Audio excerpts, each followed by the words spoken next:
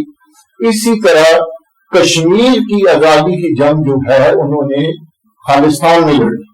ٹھیک ہے. آپ جذبے آپ تاریخ اٹھا کے دیکھیں نا, آج ایک مہینے کی شہید اور اس کے ضیاء الحق کے 11.5 سالہ دور کی شہید جو کشمیر کے اندر ہوئے, ان کو دیکھیں. آج کوئی ایسا دن نہیں ہے کہ ہمارے بادوں کے اوپر ایک دوسرے سے شیلنگ نہیں ہو رہی. اگر اس وقت کی تاریخ کو اٹھا کے چیک کریں کہ کتنی شیلنگ ہوئی ہے انڈیا کی طرف سے ہم آپ کو. ٹھیک ہے.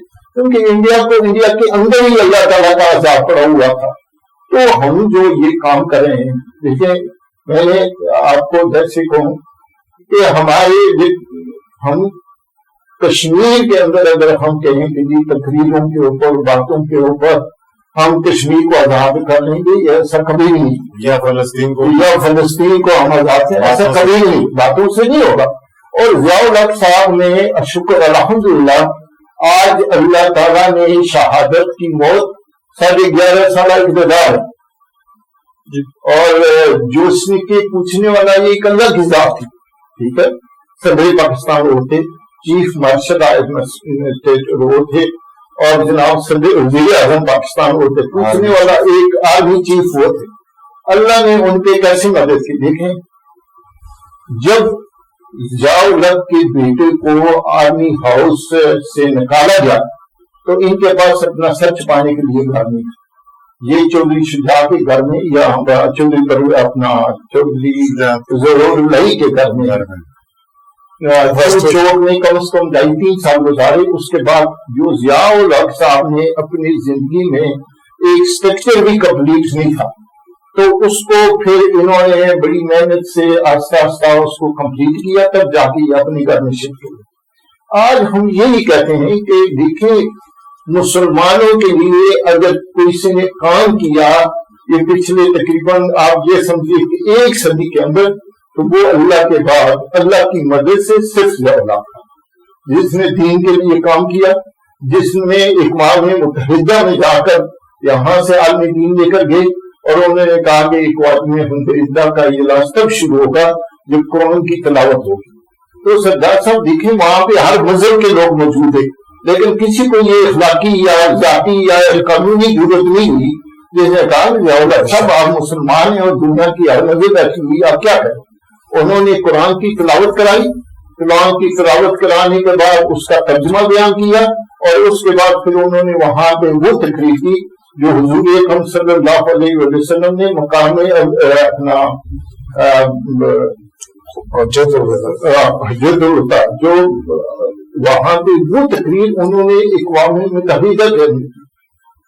اور اسلام کے لیے آج ہم اجازت رکھو, بلکہ میں یہ سمجھتا ہوں کہ اس کی ملک کی تقدیر دیکھیں. الحمدللہ اگر کسی کی جگہ آپ خط کو آئی دیکھیں تو دن قیامت کے قبر میں آپ جوابی ہیں. اسلام کے لیے اس ملک کی خیر خواہ کے لیے, چونکہ اگر ان کو پیسہ بنانا ہوتا تو 11.5 سالہ دور میں بنا چکے. آج آپ دیکھ رہے ہیں سب اپنے کرتوتوں کی وجہ سے بھاگے ہوں. کوئی جیل میں پڑا ہوا ہے, کسی کے پیٹ میں درد ہے, کسی نے جناب لی کر دی کہ جی میں مر چکا ہوں. آج کوئی ملک سے بھاگے ہوئے ہیں, آج کوئی کہتے ہیں کہ جی ہمارے ساتھ سیاسی انتقام ہو رہی ہے. بھائی اگر آپ کے ساتھ سیاسی انتقام ہو رہے ہیں تو آپ فیس کرو عدالتوں کو. آپ بتاؤ کہ یہ جاگیریں کہاں سے بنی ہے, آپ بتاؤ کہ یہ لوٹ مار کس سے ہوئی ہے. اگر سردار صاحب وقت مختصر ہے, میں اسماعیل قریشی صاحب کی طرف وہی سوال جو میں نے ان سے کیا ہے, پاکستان کا جو سٹانس ہے کیا آپ اس سے مطمئن ہیں؟ مطمئن تو پورے عالم اسلام کے سٹانس سے اس وقت ہم نہیں ہیں سوائے ترکی, کیونکہ یہ ایک ٹیسٹر لگایا گیا ہے اور میں کفر کی طرف سے یہ اسرائیل کو اور دبئی کا جو معاملہ ہوا ہے, تو جو میں تو یہ سوچ رہا تھا کہ جو مسلمانوں میں جذبہ ہوتا تھا تو اتنے بڑے واقعے کے بعد تو گلی گلی میں قرآن مچ جانا چاہیے تھا مسلمانوں کی. بالکل مطمئن نہیں ہے. لیکن جس طرح ڈاکٹر صاحب نے کہا کہ او آئی سی کا اجلاس کسی بھی فورم پہ جا کے اس طرح خالی بیان بازی سے کچھ بھی نہیں. حکومت نے جو کرنا چاہا اچھا برا کیا, لیکن مجھے افسوس ہے کہ ہماری پاکستان, انڈونیشیا, تمام اسلامی ممالک سے جو رد عمل آنا چاہیے تھا وہ نہیں آیا. اور اگر یہ رد عمل اسی لیے ہم نے محسوس کیا ہے کہ ہم اپنی جماعت کو فعال کریں اور لوگوں میں جو ایمان سوتا جا رہا ہے اس کو جگانے کی کوشش کریں. لیکن جو شاہ محمود قریشی صاحب نے بیان دیا وہ بھی بیان نہیں دینا چاہیے تھا ایک ملک کو ٹارگٹ کر کے. لیکن جو وزارت خارجہ کا کام ہے وہ ان کو کرنا چاہیے, عالم اسلام کو اکٹھا کرنا چاہیے, کیونکہ آج یہ قدم اٹھایا گیا یہ پھر اس سے بڑھ کے باقی ممالک بھی پھر یہ نہ شروع کرتے. کوئی رد عمل ہونا چاہیے. اس کا جو اصل پہلو ہے نا کہ ہمارا جس طرح عمران خان صاحب نے بات کی اس میں بڑا وزن ہے کہ اگر آج ہم اسرائیل کو تسلیم کر لیں تو کل کا ہمارا کشمیر میں کلیم ختم ہو جاتا ہے. جی بالکل کلیم ختم ہوتا ہے.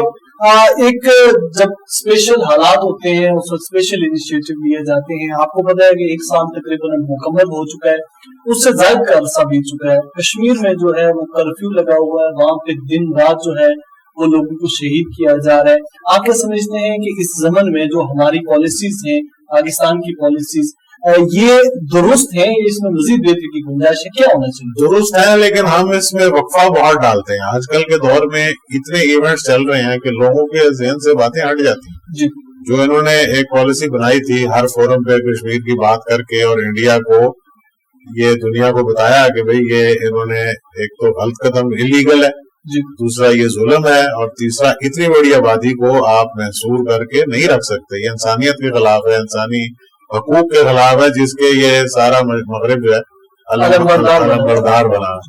تو پالیسی وہ ٹھیک تھی, لیکن بات یہ ہے کہ اس کو ہمیں ڈیلی بنیاد پہ اس پہ کوئی نہ کوئی ایکٹیویٹی ہونی چاہیے اور انڈیا کو ایکسپوز ہمیں کرنا چاہیے کہ یہ تاکہ ان پہ اتنا دنیا کا پریشر ہو کہ وہ اس کے بارے میں ان کو ان کی بدنامی بھی ہو اور وہ اس پہ پیچھے ہٹیں. اس کے اوپر یہ جو انہوں نے یہ اسپیشل کشمیر کا سٹیٹس تھا اس کو ختم. ناظرین کرام, دامن وقت میں چونکہ گنجائش کم ہے, آپ نے پروگرام دیکھا, جو موضوع تشنا رہ گئے انشاءاللہ نیکسٹ کسی پروگرام میں ہم ان پر پھر بات کریں گے. مجھے دیجیے اجازت. اللہ ہم سب کا حامی و ناصر.